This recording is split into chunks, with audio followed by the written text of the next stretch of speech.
Blessed and happy Thursday to all of you, my dear friends, my dear brothers and sisters. Today is April 30, 2026. In John chapter 13, verses 16 to 20, which is our gospel for today, Jesus, fresh from the humble act of washing his disciples' feet, draws us into the heart of true discipleship by declaring that no servant is greater than the master and no messenger greater than the one who sends him, revealing that the Christian life is not about status, but about imitation. An imitation rooted in humility, in obedience, and self-giving love.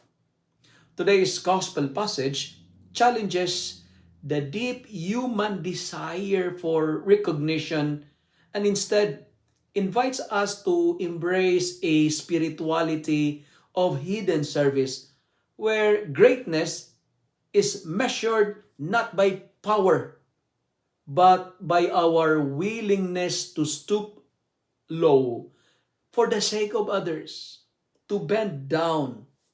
Yet it goes even further by affirming that whoever receives those sent by Christ receives Him, and in receiving Him receives the Father, thus elevating every act of welcome, every act of mercy and compassion into a sacred encounter with God Himself.